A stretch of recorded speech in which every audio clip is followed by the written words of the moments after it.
Dubai में एक मशहूर गोवन रेस्टोरेंट जिसका नाम था ग्रब शैक अचानक बंद हो गया और इसके साथ ही उस महिला का सपना भी टूट गया जिसने इसे अपने खून पसीने से खड़ा किया था। यहाँ हम बात कर रहे हैं भारतीय मूल की जेमा की, जिन्होंने 2012 में इस रेस्टोरेंट की शुरुआत की थी, लेकिन हाल ही में जब इस रेस्टोरेंट को फाइनेंशियल प्रॉब्लम की वजह से बंद करना पड़ा तो वो इतना ज्यादा टूट गई कि उनको हार्ट अटैक आ गया।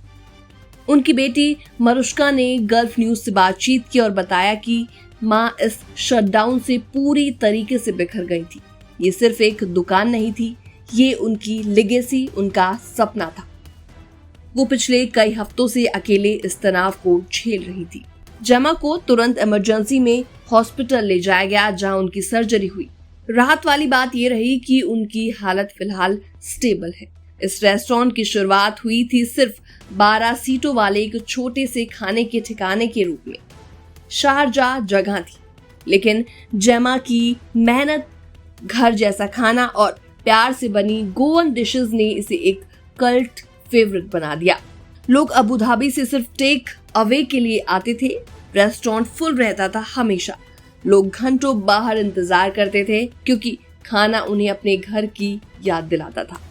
साल 2016 में इस रेस्टोरेंट को दुबई के हेल्थ केयर सिटी एरिया में शिफ्ट किया गया, लेकिन फिर आई कोरोना महामारी और उसके बाद एक बैड बिजनेस डील ने परिवार को बहुत बड़ा फाइनेंशियल नुकसान पहुंचा दिया। आखिरकार 30 जून 2025 को इस रेस्टोरेंट को बंद करना ही पड़ा। उनकी बेटी मरुष्का ने कहा कि ये सिर्फ उनके मां का सपना नहीं बल्कि उनका हार्ट प्रोजेक्ट बन चुका है। हम इसे प्रॉफिट के लिए नहीं बल्कि पैशन के लिए वापस लाना चाहते हैं। अगर कोई इन्वेस्ट करना चाहता है या हमारे साथ जुड़ना चाहता है तो हम तैयार हैं।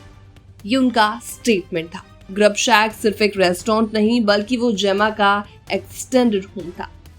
दीवारों पर लगे गिटार, पुराने बॉम्बे स्टाइल की खिड़कियां, मिसमैच्ड फर्नीचर, सब कुछ उनकी पर्सनल टच से भरा हुआ था। लोग कहते हैं ऐसा लगता है कि जैसे किसी के लिविंग रूम में खाना खा रहे हों। बहरहाल इस रिपोर्ट में इतना ही। बाकी तमाम अपडेट्स के लिए बने रहिए एनबीटी इंटरनेशनल के साथ।